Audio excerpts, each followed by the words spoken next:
Hello Aries, welcome to your love reading for July 2020. Keep in mind this is a general reading. If it resonates, consider a personal reading. My email is below. Just send me an email and we can set that up.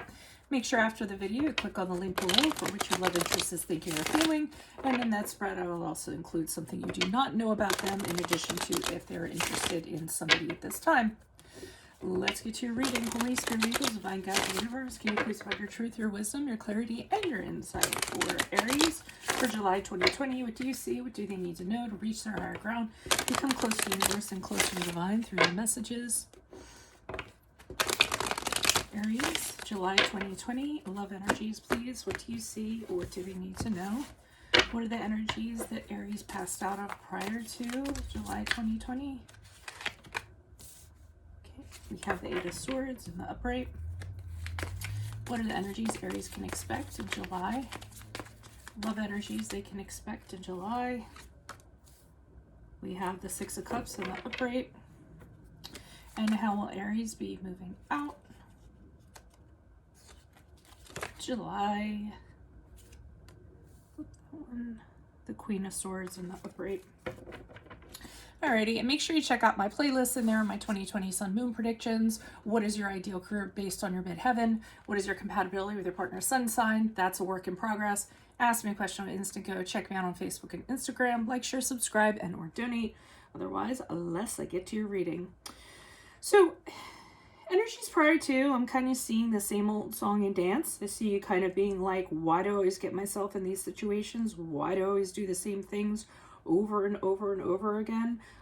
You realize it's a choice. You realize it's a pattern.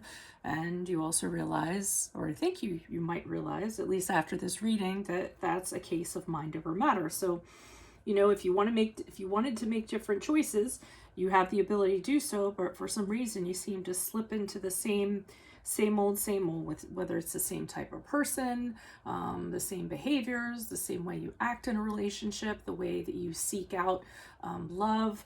It's just a pattern, and you might or might not be having that realization. Now, you may not, because in July I see you going back to someone who's familiar to you. So, I mean, here we have a pattern of where you're being stuck, and then we have you going back to somebody who could have been an ex, somebody you knew from your childhood, somebody in your past, okay? Reconnecting with them, reconciling with them.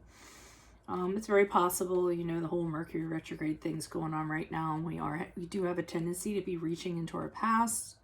So, not necessarily breaking out of that sort of pattern, but not in July. But as you move out of July, I see you kind of saying to yourself, okay, I need to get a grip here and I need to figure out why I keep on doing this, why I keep on going back to the same person or back to the same type of person. Because the Queen of Swords is very wise. She's very, you know, she takes her heart, puts it in her back pocket, and she uses her head to kind of figure things out and approaches things with total honesty. So I think as you move out of July, you're having this realization and you decide to take your emotions and your heart out of it and just kind of look at the bigger picture here, what you're doing, how you're approaching love, how you kind of get yourself into these situations. So why is the Eight of Swords here in the upright for the Aries energies prior to July? Who's this person? What's this energy? Why is the Eight of Swords here in the upright for Aries? Who is this person? What is this energy? Okay, I feel like there's some kind of security, some sort of stableness. So you fall in these same kind of patterns. It could resonate of, or it could relate to your upbringing, which you considered was a solid family, a solid home that you had. You might have been trying to kind of recreate that. But you seek the same types of things or the same types of people and the same types of love because, and I'm trying to think of, I was going to say because you feel like it's workable, but I feel like because there's little risk involved, okay?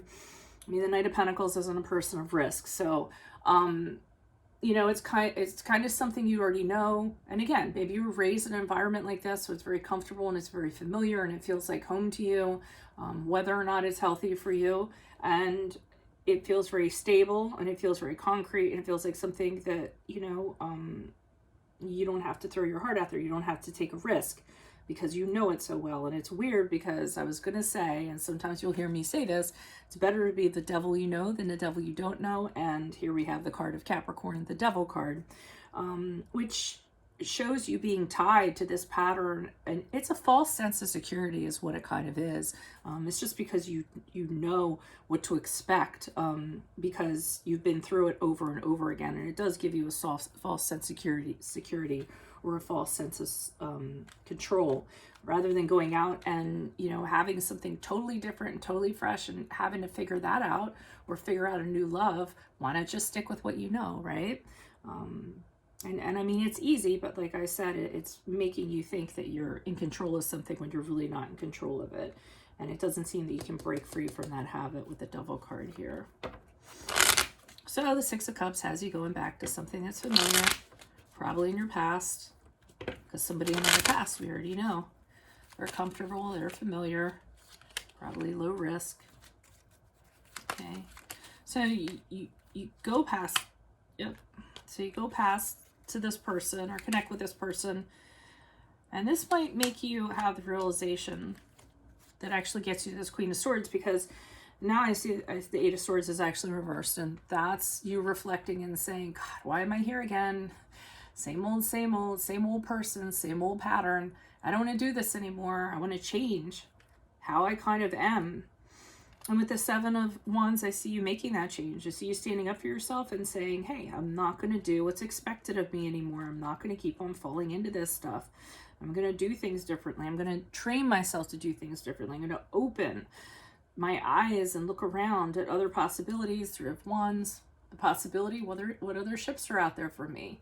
Maybe I can, and the Three of Wands and the Queen of Swords are all about like the bigger picture, opening up the horizon, considering other things that are out there, dating somebody you wouldn't typically date, and considering the potential that might be there. So I think you have an awakening actually in July, and that's the awakening. And the Queen of Swords, as you move out of July, is you put it into action, I feel like.